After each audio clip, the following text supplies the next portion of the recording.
Welcome to Mentoring in Real Life, where we talk about what it takes to find and be a great mentor. I'm Angela, and together with my co-host Bill, we know the power of mentoring and what it can do in your life on both sides of the table.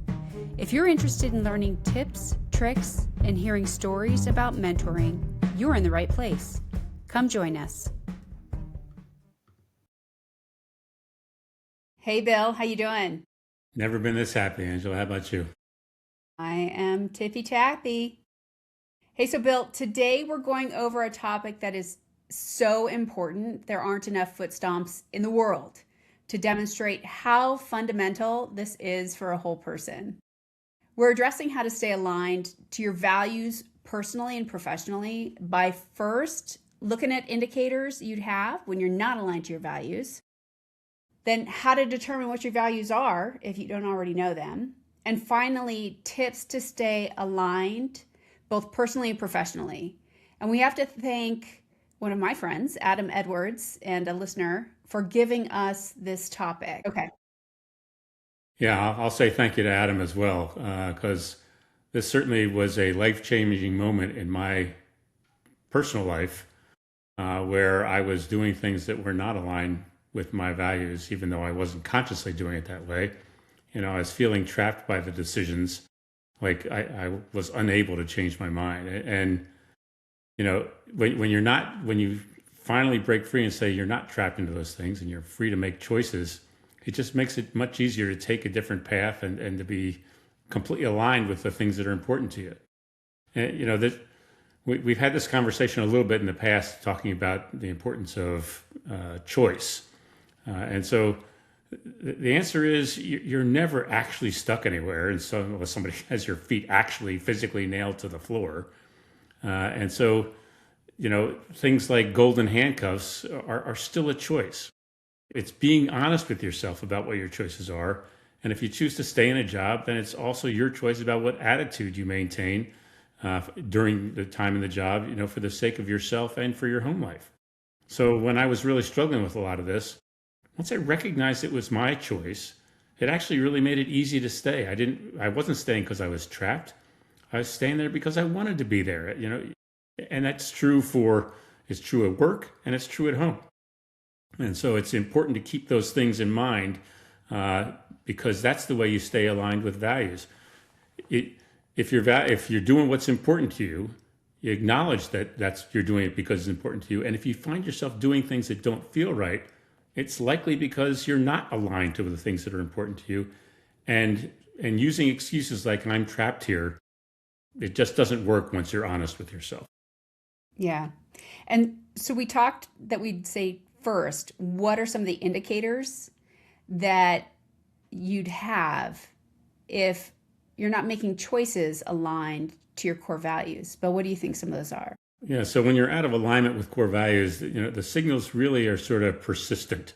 They're not these big dramatic one-off feelings. You know, I kind of think of them as like chronic friction, not a crisis. Like if you're driving down the highway and somebody cuts you off and you get angry for a second, yeah, you're angry because that person made you feel like you and your family or whoever's in the car is unsafe. That's sort of a one-off opportunity.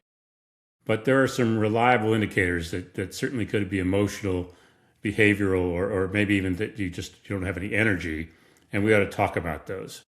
And so, you know, we can start off with the emotional indicator, which are sort of the earliest signals. You know, these typically appear first, and they tend to be sort of subtle at the beginning. And it's an easy one for me to think about because I certainly remember the feeling when I was not doing things aligned with values. Is you develop sort of a low-grade resentment. You just feel irritated for no reason a lot, you know, especially toward people or systems that you agreed to. You know, I mean, you could say if you're constantly angry at drivers, if it's not just driving, if you're just constantly irritated by a lot of things around you, there's probably something else going on there. Well, maybe for me, it could be, you know, postmenopausal women as well, but that's a separate topic. Okay, I don't think that's this podcast, but okay, we can go there maybe in another podcast. I'll let you lead that one. So, as we continue down the list, sort of, if you're feeling guilty about things but not clearly about why, it's sort of like feeling I should be grateful or successful, but I'm really not satisfied with where I am right now. And finally, maybe if you're constantly justifying choices instead of reflecting on them and saying, was that the right thing to do? If you're just constantly justifying or feel the need to justify, chances are you're really betraying what's important to you, and not just that you're ungrateful or a negative person. Yeah. So those are some emotional indicators. And we also said that there might be some indicators where your energy is zapped, right? Man, how many of us have had the Sunday dread, where you're already tired and the week hasn't even started on Sundays?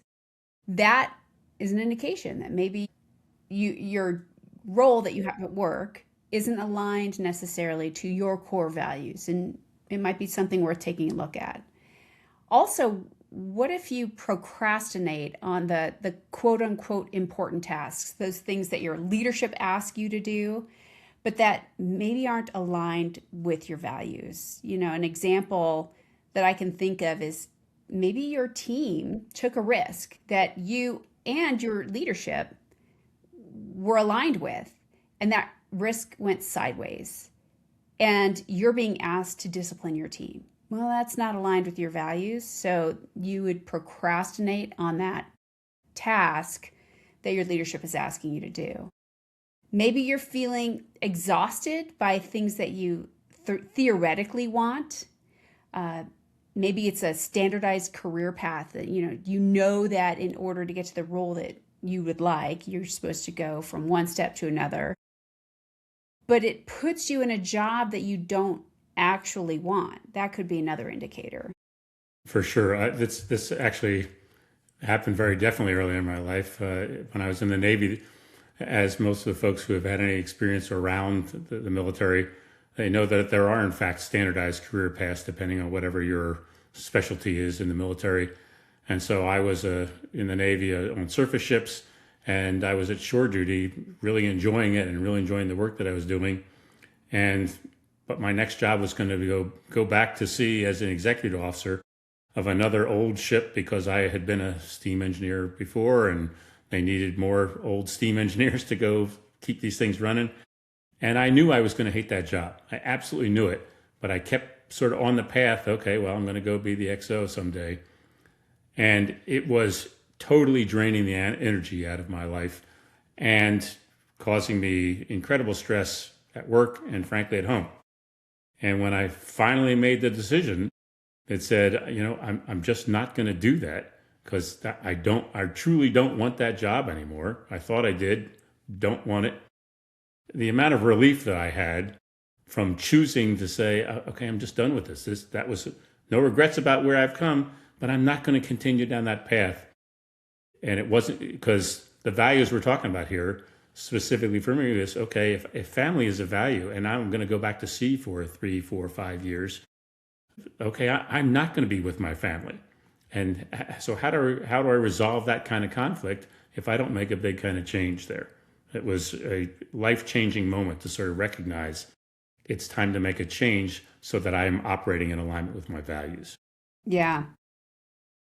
Another time that I'm thinking about where your energy might be zapped and it might be a misalignment is how many of us have felt relief when plans have been canceled, even for things that we chose. So my brain 2 months ago thought that going out on that Friday night was going to be a great idea.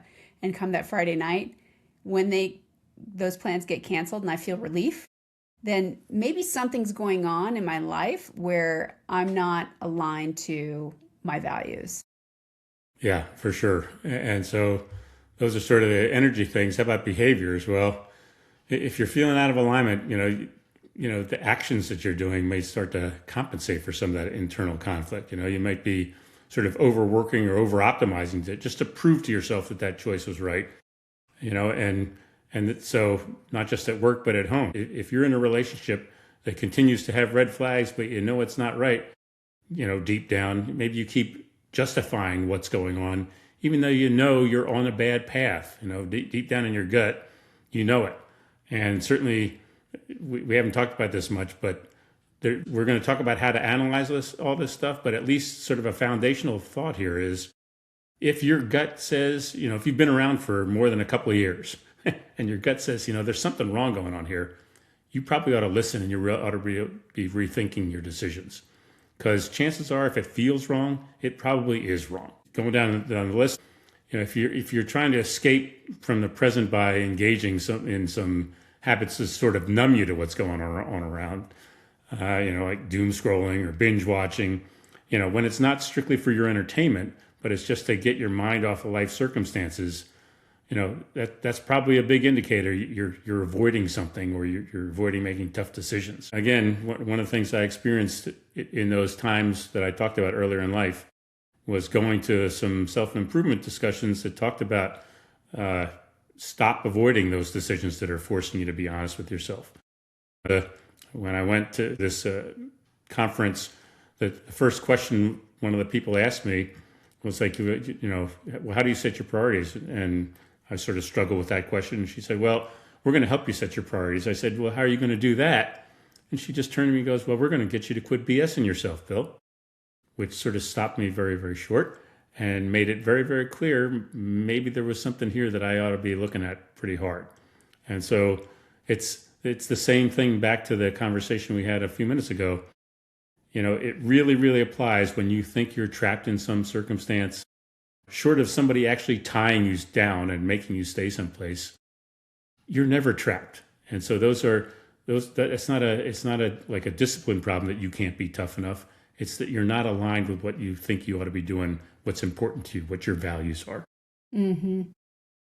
When those things happen, sometimes our thinking changes too, to where we try to reduce the discomfort by rationalizing the circumstance that we're in, right? So maybe you do things like you keep moving the goalposts and saying, once things settle down, that's when I'll start paying attention to these things that are actual values to me.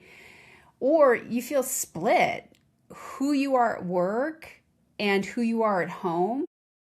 If you're feeling like those are two distinct personas, that can be a huge energy drain and can be an indication that you're not aligned in either one or the other. It could be either way. If you're feeling misaligned at home, then maybe you are in a relationship where there are those red flags and you can feel like you can actually be more of yourself at work than at home. Then that could be a red flag that you're in a situation that doesn't align with your values, or vice versa. If you can feel very comfortable at home, but put on a different persona at work, man, that can really drain your energy. If you need constant justification, your alignment is likely off. Also, if you tolerate behavior that you just don't respect, that can also be an indication that you're not in alignment, certainly at work or at home, quite frankly, right? Some of the deepest signals that our values might be misaligned is you feel successful, but you are also strangely hollow. If you're not feeling fulfilled, then that could be an indicator. And also, if you can't clearly articulate why you're doing what you're doing, then that also could be an indicator that you're not aligned to your values. Yeah, so, it's probably important for folks to sort of do sort of a quick self-check. And I don't mean, hours and hours of analysis, but, just in a couple of minutes. So where in my life do I feel most resentful? What am I enduring instead of choosing? And, if nothing changed for 3 years, would I feel relieved or would I feel trapped? And the answers might be an indication that you need to change. So I would say that there's an important distinction here that we need to make sure we call out, because I'm sure there are people who say, well, I'm working really hard, but I love what I do. And it's so really challenging, but I really love it. So feeling challenged doesn't necessarily mean that there's any misalignment of values. Feeling challenged can be directly in alignment, particularly if it's solving hard problems that really matter to you. That may be exactly where you're meant to be. And so that's not what we're talking about here. We're talking about feeling drained, resentful, self-betraying, those are the indicators of misalignment. So, we've sort of gone over how to tell what are some of the indicators if you're not aligned to your core values. But what if you can't name your core values? How does a person figure those out? I'm so glad you asked, Bill. This is where the coach in me loves to come out. There are a number of exercises you can do, and certainly with a coach, wink, wink. But really, there's another way to do it without a coach. And the first is identify, where do you feel that resentment, or where do you feel that betrayal of self? What gives you the heebie-jeebies, right? What about those things turns you away? And write those down and figure out what patterns emerge. Another thing that you can do is really look at where you are spending your money, your time, and your energy. What lights you up? Ask yourself, where are the things that energize you in life? Where do you spend time when no one is watching? If you have discretionary money, where does that money go without much internal debate? What do you defend or justify when challenged? Whatever keeps winning without effort is a core value. So one example is, you say you value health, but you consistently sacrifice sleep for work. That doesn't mean you don't care about your health. It means achievement or security currently outranks it. And so when you do this analysis, just recognize you're just gathering data. You're not identifying where you're failing yourself, but rather you are gathering data about where you are right now. And so core values show up as the lines that you won't cross, or things that you consistently protect. Answer yourself these questions. What would I quit a job over? What behavior from others do I find unacceptable, that I'm willing to speak up against, even if it costs me? What are some of my trigger moments? When do I feel angry or resentful or defensive? And what boundary was crossed when those feelings came up? If something repeatedly makes you angry, it's because something you value is being ignored. And once you have all of this data, all this information, rank them. And this helps you expose the truth about what you truly value. Whatever you consistently choose under pressure sits higher. If you have a list of what's important to you, and many people do, especially when I go through values exercises with folks, they'll have a list of 20, 30 things that are important to them. And that makes perfect sense. And what I really would recommend is you get down to 3 to 5.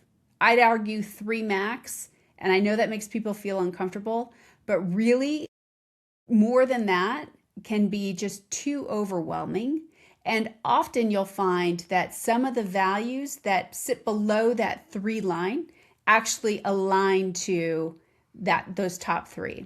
So I've gone through this recently just as my own experience, and I have 3 values that I keep on a post-it on my monitor, and they are being open, intentional, and connected.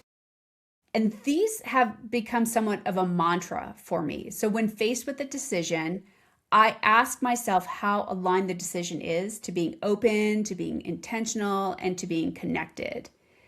So much of what are still valuable to me align to these. And this is what I mean. So you and I, Bill, especially on this podcast, we've talked about how important my family is, right?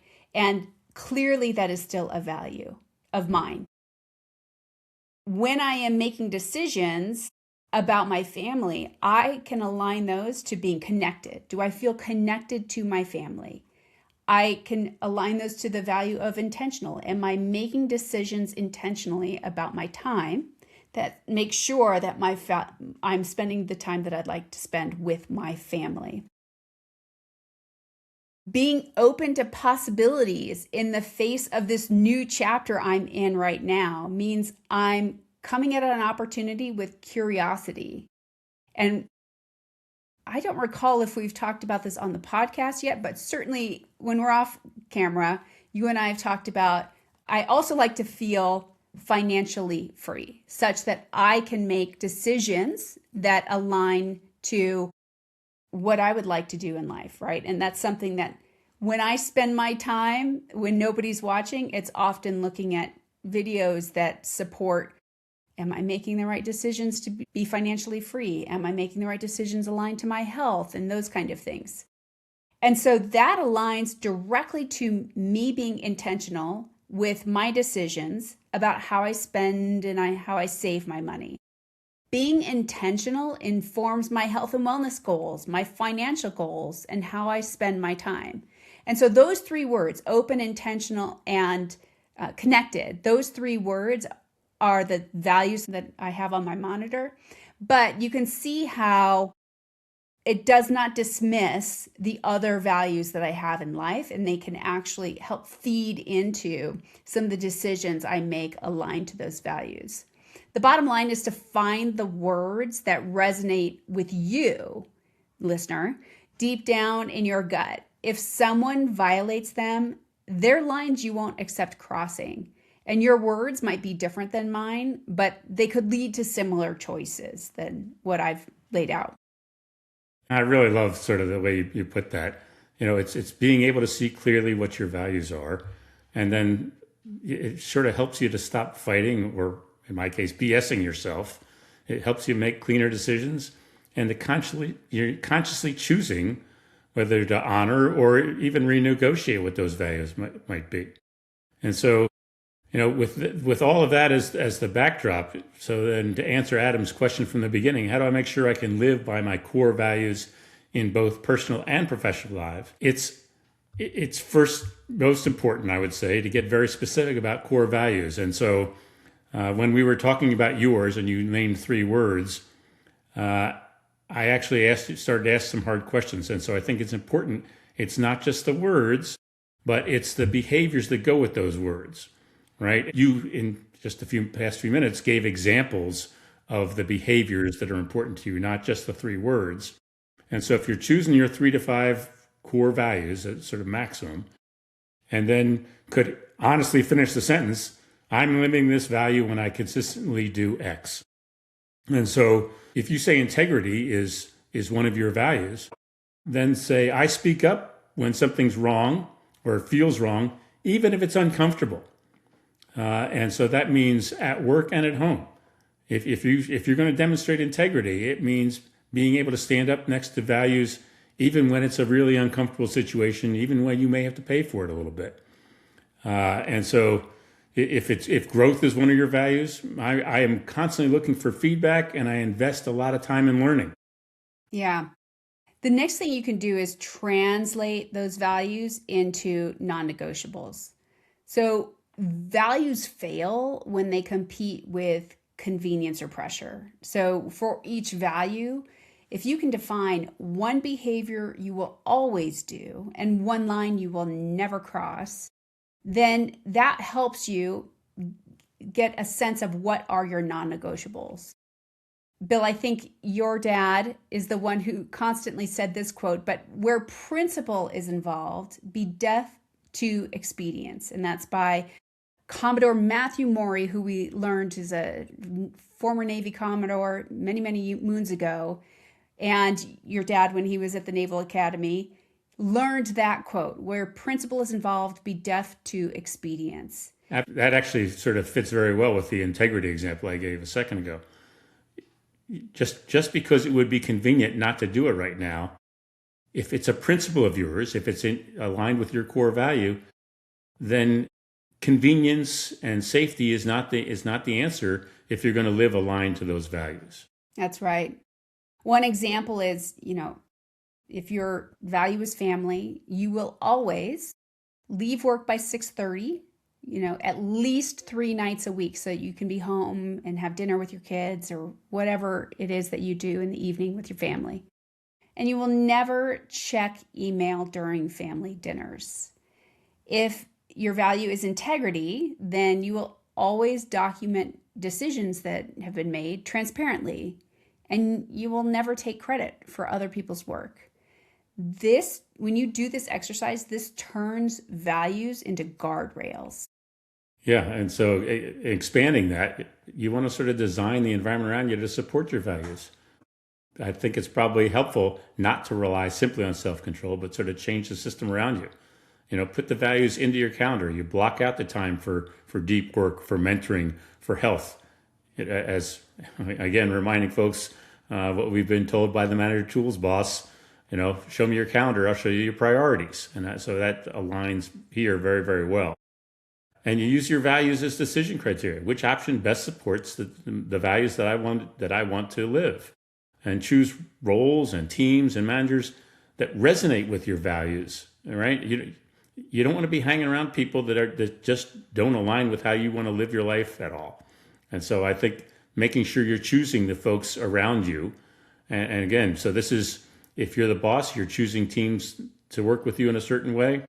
If you're not the boss and you have a boss who is not aligned with your core values, maybe it's time for a change, because you're going to live a very, very painful life of constantly being misaligned, that constant resentment we talked about earlier. Make sure that you're setting yourself up for a place where you totally resonate with the environment and the people around you. And so you curate those relationships that reinforce the person that you want to be. And you sort of reduce your exposure to people or habits that consistently pull you away from all. Yeah. So one of the things too is to incorporate values into your decision making. So as I mentioned before, when I face a decision, I ask myself, does this align to my 3 values: being open, being intentional, and being connected? What you could do, listener, is you could ask yourself, which value is being tested here in this decision that I have? What choice would I respect myself for in a year? And if I repeat this decision weekly, who do I become? This shifts focus from outcomes of the decision to identity, how you identify yourself in your decision making. Yeah. And okay, so as we're talking about this, I mean, I don't want to be naive that everything just always falls into place for everybody as they go through life. You need to expect that there's going to be value conflicts, and it's much better if you plan for those. You're going to face times when your values are colliding. For instance, ambition for your career versus family needs and commitments, or honesty versus some temporary harmony. And so I'd recommend people prepare ahead of time. Have your values in a priority order and decide in advance which one's going to win when you get into these common conflicts. When these are tough ones, and we have examples that we've given in the past that talk about people sort of having conflict about, what about when my job really conflicts with the family's well-being? All right, well, if your family ranks higher than your ambition, as it would for me, and I think as you demonstrated it would for you, if growth conflicts with family well-being, family wins, and make that as a conscious decision, own it, and live with it. And it sort of removes the decision paralysis that happens when you're stressed. I'm betting you probably have examples of that. I do. In fact, I have an example that comes to mind. So in our old job, there were a number of people that were asking me why I hadn't put my hand up and my name in the hat for a really great leadership development opportunity that would have helped, with my career growth and with me being postured to take positions of more seniority within the organization. The problem with that particular school and that training and that leadership development program was that it would require me to be gone for either 2-week stints or one month stint. And this was, the past few years, I've been very much dedicated to being here for my kid who just graduated high school and is off in college doing her own thing. And I just didn't want to be gone that long. And so I made a decision that I knew would, be a short-term impact to my career growth. This is before realizing I was going to retire early. So, it turns out to be a good decision regardless. But before I knew that, when I still thought I was going to be growing in the organization, man, of course I'd want to take that leadership development opportunity. but not at the expense of me being gone for a full month of my daughter's last couple of years in high school and in the home before I knew she was heading off to school. So at that time, I chose not to do it. And I knew that that would have the impact on my career. And I was okay with that. I was okay with knowing that it might take me a little longer to reach the goals that I had originally planned for myself in terms of role and career development. But I chose that willingly. Yeah, I appreciate you taking the time to do that, because I think a lot of folks struggle with those kinds of work versus family kinds of challenges.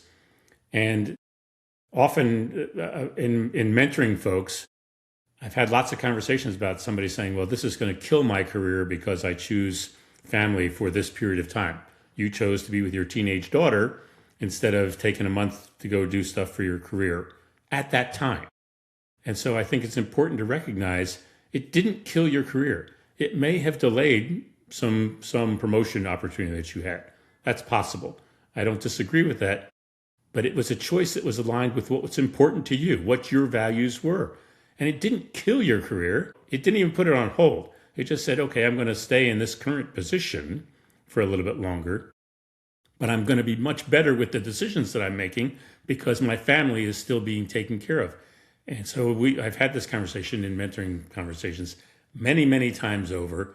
And I fully support the part that says, if your family is that important, then act consistently with that value, and you'll never resent that. I mean, if you're thinking about long term, let's think about the resentment you'd have if it really hurt the relationship you had with your daughter for the rest of your life, because you weren't willing to sort of delay that schooling that you wanted for a year or two. It's like, okay, tell me how that was going to be better for you. Right. So that's a terrific example.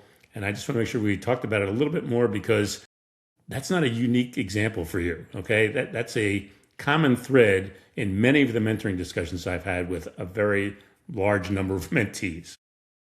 Yeah. Well, part of it is actually, I didn't get there without doing some self-reflection, right? And I think it's really important to recognize that values can drift without reflection. And so one way that people can determine whether or not they're living their values both personally and professionally is to incorporate some regular reflection loop into their lives. Maybe that's on a weekly basis, spending 10 minutes to see, where did I act in alignment this week to my values? And where did I compromise and why?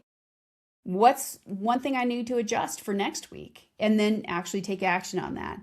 You could also look at, on a quarterly basis, doing a little bit deeper dive to say, are my current goals that I have set for myself, are they still serving the values that I know that I have? Where am I overperforming professionally but underliving personally, or vice versa? And all of that information, again, it's data. It helps with self-reflection. It's not intended to beat you up. It's intended to inform your decision making for week by week and quarter by quarter. Yeah, so I'm going to agree with that and then take it one step further. That's the internal reflection piece. But another way to make sure that you're staying aligned is to make sure your values are visible to the people around you. You know, they really stick when they become a social discussion. And so tell your close colleagues and your loved ones what you're optimizing for, and use that in your language very regularly. An example that comes very clearly to mind for me, and I said, tell your close colleagues. Well, I guess I had 5,000 close colleagues when I was the executive director, because one of the values that really resonates for me, but we actually established it as a value for the organization, is that we treat everybody with dignity and respect. And that is non-negotiable. And so I would say that in public discussions because I meant it. And I would love for people to hold me accountable to that. If I'm ever not treating somebody with dignity and respect, I'd expect somebody to say something about it. And people did on occasions when I would find out. I think we talked about it in a recent podcast where I found out that I didn't think I was delivering a message a certain way, but somebody reminded me that I, in fact, had delivered it in a tough way. And so I went back and apologized and made sure people knew that I was still going to try and act consistently. Again, nobody's perfect. Certainly I'm not perfect. But when you sort of fall a little bit off the path and somebody calls you on it, own it and get back on the path. It's okay. Nobody's going to be able to do this stuff 100% of the time. But if you're 100% of the time committed to it, that makes it a whole lot easier to stay aligned and stay living your life without resentment for not being able to keep to your values. So I think this is a really important piece to be able to share what you say your values are and how you're going to live those at home and at work. Absolutely. And you just mentioned this, we are not going to be perfect at this. That's impossible. What is possible is consistency. Living consistency is what matters most. So living by your values doesn't mean never violating them. It means that you notice the misalignment quickly and you course correct without self-betrayal or rationalization. We're talking about progress, not purity here. So Bill, wrapping up, we've gone over what feelings or behaviors may indicate you're out of alignment, how to determine what your values are, and then how to set up some structure to ensure you stay aligned.